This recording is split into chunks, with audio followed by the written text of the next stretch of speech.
Before we get into the news, don't forget to like this video, subscribe, and hit the notification bell to stay up to date with our videos.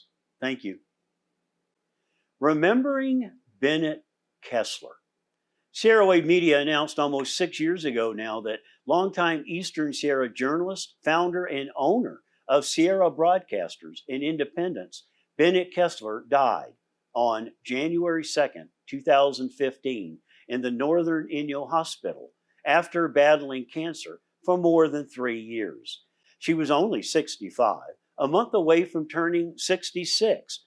Her passing marked the loss of one of the Eastern Sierra's most ardent, best known, and effective journalistic voices.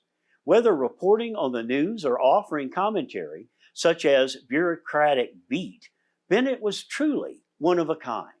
While I lay no claim to being a close personal friend of Bennett's, I valued our limited professional relationship, and there were many times that I wished that I had been able to get to know her better. We spoke every 1 or 2 weeks by phone, usually talking about local news and issues. She would call me every so often to ask if I'd go look into something for her, usually a local fire call or a DUI checkpoint, or especially those fish and wildlife checkpoints that thrilled everybody to no end. I wrote occasional stories for the radio station news that Bob Todd would read on the air. Sometimes I would call Bennett and forward a news tip or call to discuss a possible story.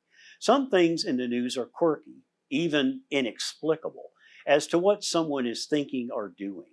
To that, Bennett would almost always sarcastically respond, "What's that all about?"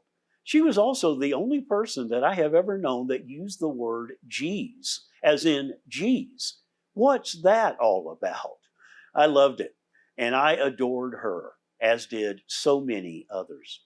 She was a remarkably strong, independent, and interesting woman with an unending curiosity and knowledge on an astounding number of topics.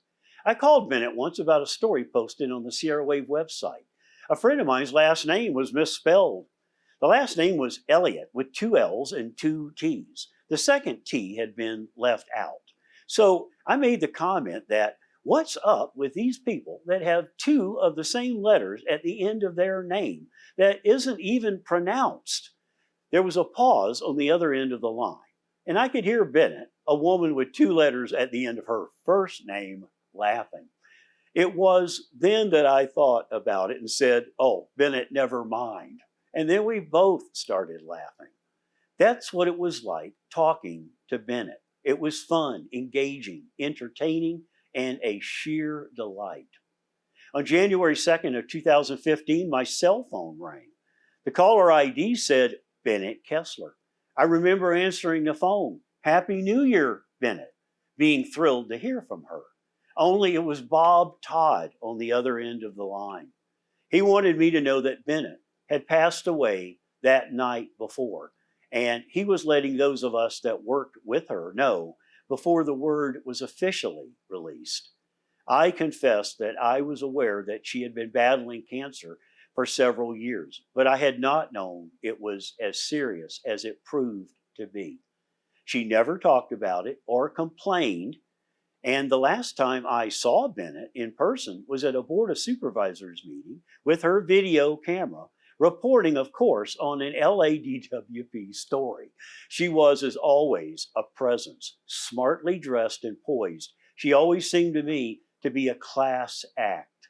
William Carl, the author of the highly acclaimed Water and Power book, noted her passing by saying she was always a model of what journalism at its best can achieve.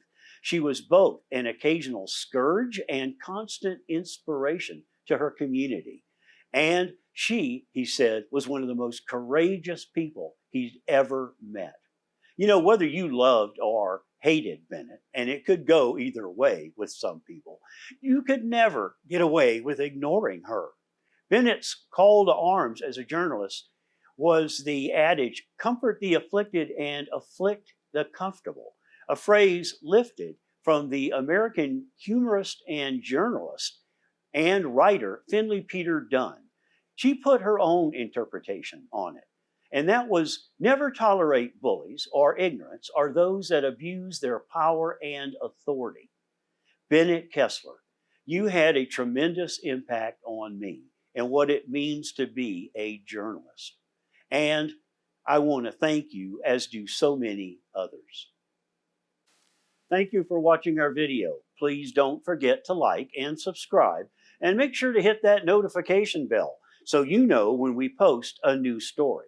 Thank you and have a great day.